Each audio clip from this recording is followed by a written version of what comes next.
Halo, Assalamualaikum warahmatullahi wabarakatuh. Ketemu lagi di Bang Napi channel apa adanya, tidak ada apa-apanya. Wah, ini teman-teman, beberapa berita menarik sehari dua hari ini juga sengaja kita lewatkan. Ini diantaranya ya soal MKC, si penista agama yang kemarin dipukuli sampai babak belur oleh Irjen Napoleon Bonaparte di Rutan Bareskrim Polri. Dan berikut juga dilumuri dengan apa? Dengan kotoran manusia di dalam sana. Lalu kemudian eh, MKC membuat laporan atas penganiayaan itu. Kemudian Irjen Napoleon ketika di BAP memberikan pengakuan. Lalu pengakuan itu ditarik. Ditarik lagi pengakuan yang sudah dia buat dalam BAP itu. Nah, berkembang hingga beberapa hari ini keluar foto-foto menarik eh, di mana Irjen Napoleon ditahan, diisolasi sendiri. Wah, tempatnya begitu istimewa.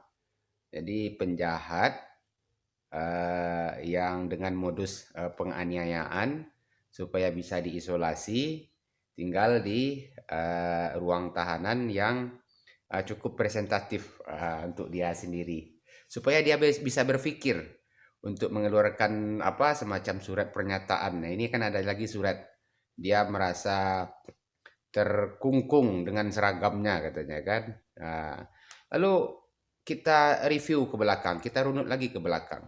Ketika kasus Red Notice ini terbongkar, ada keterlibatan beberapa orang perwira tinggi di Kepolisian Republik Indonesia yang turut membantu kaburnya eh, buronan belasan tahun Joko Chandra ini. Jadi Irjen Napoleon katanya ingin belak-belakan di pengadilan, nah, tapi tidak ada. Nah, jadi ini kasus hukum diseret ke ranah politik. Ini sudah tidak sehat. Jadi ada perkara hukum kemudian di packing dengan nuansa politis. Itu artinya ya ada penyakit di institusi itu. Sejatinya begitu. Jadi institusi ini sudah ada penyakit sehingga ketika banyak kasus-kasus hukum yang mestinya diselesaikan bisa dengan cepat lalu dibungkus dengan nuansa-nuansa politis. Nah, sering seperti itu. Ini belum lagi soal 6 laskar yang sudah berapa bulan ini penyidikannya belum jelas. Baru kemarin ada informasi bahwa berkas perkara dua orang polisi yang menjadi pelaku penyiksaan, pembunuhan dan pembantaian terhadap 6 orang laskar itu baru dilimpahkan ke pengadilan Jakarta Utara, barangkali dengan alasan keamanan yang awalnya mau dilimpahkan ke Jakarta Timur karena wilayahnya wilayah Jakarta Timur. Jadi yurisdiksi persidangan itu sesuai dengan di mana perkara itu terjadi. Jadi ada locus delicti-nya seperti itu. Jadi apa? Bukan locus, tempus delicti. Ada lokusnya, ada tempusnya. Sebenarnya tempusnya di mana? Di kilometer 50.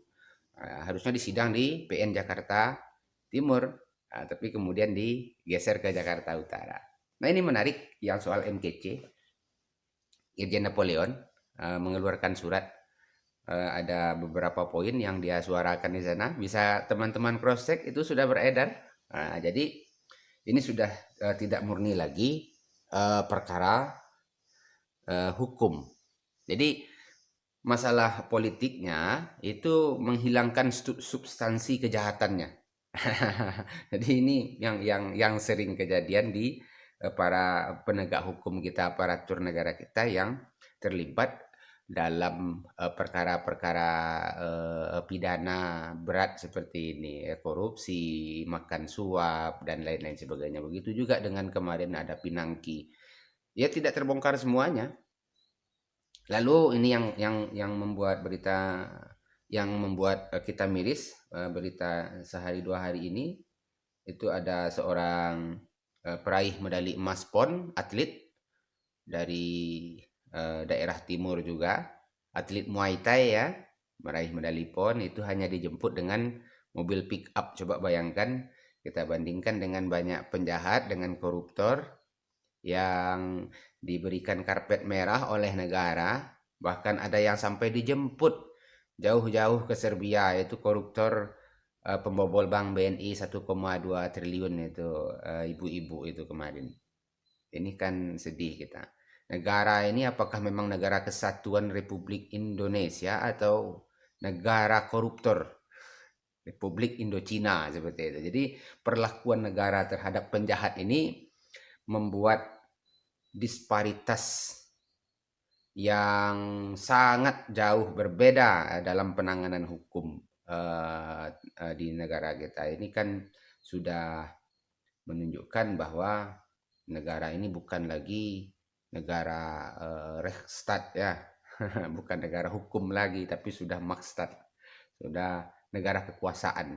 Jadi apa maunya penguasa, ya itulah yang terjadi, dan itulah yang pernah kita alami. Seperti itu. Jadi banyak teman yang mengalami juga.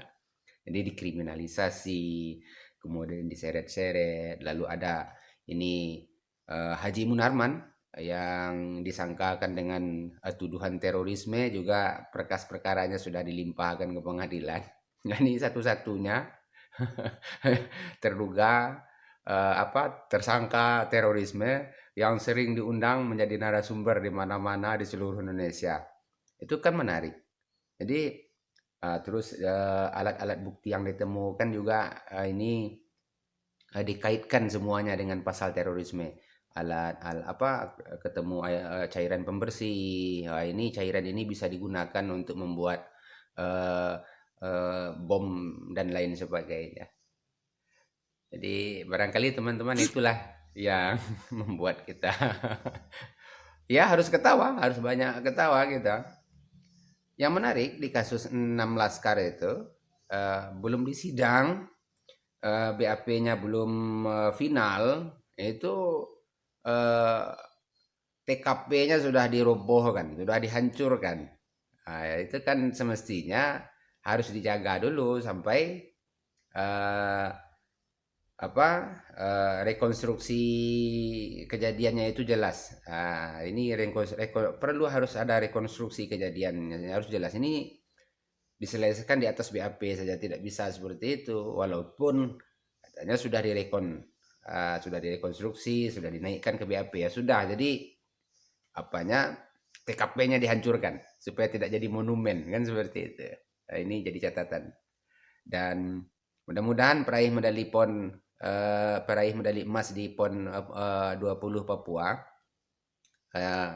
Pace dan Mace tidak kecewa walaupun dijemput dengan mobil pick up. Sementara koruptor dijemput dengan pesawat, dijemput dengan uang negara lagi, ya tidak kecewa dengan perlakuan negara kepada kita yang punya jasa terhadap bangsa dan negara ini. Assalamualaikum warahmatullahi wabarakatuh.